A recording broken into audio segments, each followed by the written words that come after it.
इस समय हम नागपाड़ा के कमाडीपुरा इलाके में हैं, जहां पे के स्थानीय विधायक अमीन पटेल द्वारा राजीव गांधी जी की जो पुण्यतिथि है उसके अवसर पर फूल मालाएं अर्पित की गई।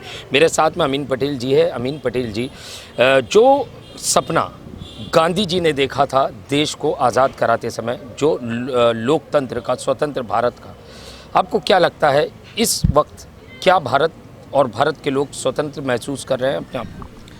देखिए, जब देश को अंग्रेज़ों से हटाने की बात शुरू हुई 1857 में, जब ये बीड़ा उठाया गया कि अंग्रेज़ इस देश को छोड़ना चाहिए, हमको हमारा तिरंगा लहराना चाहिए, हमको आज़ादी मिलनी चाहिए, खुली सोच होनी चाहिए, खुले विचार होना चाहिए।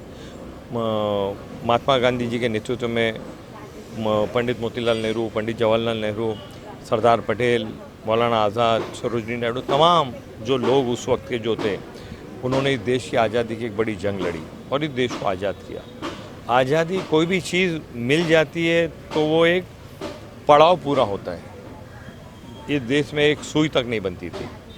आज आप देखते हो कि देश विश्व के अंदर अगर अमेरिका और चीन को चैलेंज करता है तो ये हिंदुस्तान पे चैलेंज करता है। और उसके पीछे हमारे जो भी प्रधानमंत्री उस वक्त रहे, पंडित जवाहरलाल नेहरू, लाल बहादुर शास्त्री जी, स्वर्गीय इंदिरा गांधी जी, स्वर्गीय राजीव गांधी जी, इन्होंने इस देश को सींचा और सिर्फ सींचा नहीं, इस देश की मिट्टी में अपना खून डाला। जैसे अगर आपको एक बीज बोते हैं तो उसको सींचने के लिए पानी डालना पड़ता है, तो इंदिरा जी और राजीव जी ने इस देश को अपना खून दिया है और उस मिट्टी में उस खून को जाकर आज ये एक बाग बना है। आज राजीव जी ने 20वीं सदी में इस देश को 21वीं सदी का सपना दिखाया, और सपना दिखाया नहीं बल्कि सपने को पूरा किया। आज एक छोटा हमारा मजदूर भाई है जो अपनी फैमिली को छोड़ करके राजस्थान से, मध्य प्रदेश से, छत्तीसगढ़ से, यूपी से, बिहार से, वेस्ट बंगाल से, उड़ीसा से मुंबई महानगरी में आता है, हैदराबाद जाता है या वो दिल्ली जाता है। तो एक ज़माने में फ़ोन करने के लिए छोटा आदमी तो छोड़िए, जो बड़े बड़े रईस लोग रहते थे उनको भी अपने बच्चों से अगर बात करना तो 2-2, 3-3 दिन ट्रंक कॉल लगता था। आज 1 सेकंड के अंदर आप मोबाइल के ऊपर अपने परिवार से बात करते। ये देन इस देश के अंदर आईटी टेलीकम्युनिकेशन की जो नींव रखी वो स्वर्गवासी राजीव जी ने रखी। इस देश में कंप्यूटर टेक्नोलॉजी जब लाए तो सब लोग विरोध कर रहे थे, बोल रहे थे बेरोजगार बढ़ जाएगा, ये कंप्यूटर 10 आदमी का काम कर लेगा, लोगों की नौकरी चल जाएगी। बड़े बड़े लोगों ने इस विचार का विरोध किया, मगर राजीव जी अपनी जगह पर अटल रहे। राजीव जी पीछे नहीं हटे और उन्होंने बोला कि इस देश के अंदर कंप्यूटर आएगा। और आज आप देख रहे हो कि हर युवा कंप्यूटर के माध्यम से अपने घर में बैठ के भी अपना रोज़गार कर रहा है। इस देश को राजीव जी की वो दिन है, आज उनकी पुण्यतिथि, और किन हालात में और किस वजह से राजीव जी की हत्या की गई थी आप और हम सब जानते हैं। आज का युवा जानता है। 18 साल के बच्चों को वोट देने का काम राजीव गांधी ने किया।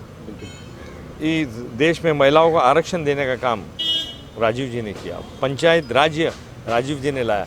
देश को आने वाले 100 साल तक राजीव जी के विजन का इस देश को फ़ायदा मिलेगा। बिल्कुल। अमीन पटेल जी, जिस तरीके से आपने कहा इंदिरा गांधी ले लिया जाए या राजीव गांधी, इन्होंने जो है देश के लोकतंत्र को बचाने के लिए अपनी जानों की आहुति दे दी। मगर सर, कहीं ना कहीं आज सवाल ये उठता है कि बेरोज़गारी आम हो चुकी है। आज सवाल ये उठता है कि महंगाई अपनी चरम सीमा पर है। आज सवाल ये उठता है कि युवा जो है नौकरी की तलाश में दर दर की ठोकरें खा रहे हैं। तो केंद्र में बैठी हुई सरकार या सत्ताधारी, क्या वो इन लोगों की तकलीफ़ों पे ध्यान नहीं दे रहे हैं, आपको लगता है? देखिए, कोविड के बाद में और हालात पूरे देश में एक ऐसे हो गए कि हमको सोचने की बहुत बड़ी ज़रूरत है। आज कुछ लोग इस देश में एक भाई से भाई को लड़ाने की बात कर रहे हैं। आज बेरोज़गारी अपनी चरम सीमा पे है, जैसा आपने बताया है। युवाओं को रोज़गार देने की ज़रूरत है, महंगाई को कम करने की ज़रूरत है, जो हमारे बुज़ुर्ग सीनियर्स हैं उनको अच्छा स्वास्थ्य देने की ज़रूरत है। सरकार ने इन मुद्दों पे प्रायोरिटी देनी चाहिए और इन मुद्दों को इमीडिएटली सॉल्व करना चाहिए।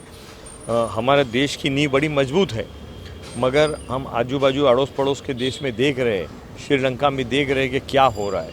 हमको उस कदार पे नहीं जाना है, उस रास्ते पे नहीं जाना है क्योंकि हमने इस देश को आज़ाद कराने के लिए लाखों करोड़ों हमारे पूर्वजी की हर समाज के लोगों ने, हर प्रांत के लोगों ने कुर्बानी दी है, जब जाके देश आज़ाद हुआ है। हमारी आज़ादी बहुत महंगी है, खून से गोली खाकर, लाठी खा के, फांसी पे भगत सिंह जब लटके और उनके सब साथी राजगुरु और सुखदेव जो लटके हैं, और ऐसे कई माँ के लाल जो लटके, बड़ी महंगी आज़ादी, इसको संभालना हर एक भारतीय का कर्तव्य है। और मुझको पूरा यकीन है कि इस देश के अंदर भविष्य बहुत अच्छा है। बिल्कुल, ये थे विधायक अमीन पटेल जी, जिन्होंने कहा कि देश का भविष्य युवा होते हैं, देश का भविष्य रोजगार होता है, देश का भविष्य शिक्षा होती है, देश का भविष्य जो है हेल्थ से जुड़ी हुई सुविधाएं होती है। मगर कहीं ना कहीं इसे चोट पहुंचाने का काम केंद्र की सरकार कर रही है, और मुद्दों से भटकाने का काम जो केंद्र की सरकार कर रही है, उससे कहीं ना कहीं देशवासियों को उभरने की ज़रूरत है और एक नई ऊर्जा की ओर, नई रोशनी की ओर जाने की ज़रूरत है। कैमरामैन साटविलकर के साथ शेख की report, the daily India news, Mumbai. प्रधानमंत्री भारत रत्न, हम सबके लोकप्रिय नेता, इस देश के नहीं बल्कि विश्व के लोकप्रिय नेता स्वर्गीय राजीव जी की आज पुण्यतिथि है, 31वीं पुण्यतिथि है। आज 31 साल बाद भी हमको ऐसा लगता नहीं है कि राजीव जी हमारे बीच में नहीं है। आज भी उनका चेहरा देखने के बाद में ऐसा लगता है कि अभी बोल पड़ेंगे।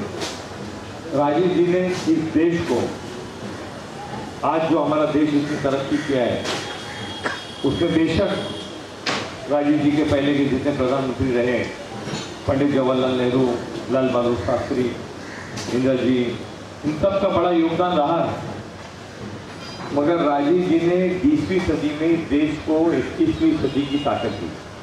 आज जो छोटा सा छोटा ठेला लगाने वाला हो, हाथ गाड़ी चलाने वाला हो, मजदूर, अगर वो अपने परिवार से दूर गांव के अंदर यूपी, बिहार, बंगाल में बात कर सकता है मोबाइल पर, तो उसकी देन जो है वो राजीव गांधी की। उन्होंने आईटी कम्युनिकेशन में जो क्रांति लाई, जैसा कि उससे पहला इंडस्ट्री में क्रांति आई, बैंकों में क्रांति आई, जो आईटी के अंदर, इंफॉर्मेशन टेक्नोलॉजी के अंदर जो रोजगार मिल रहा है, उसकी देन राजीव गांधी जी।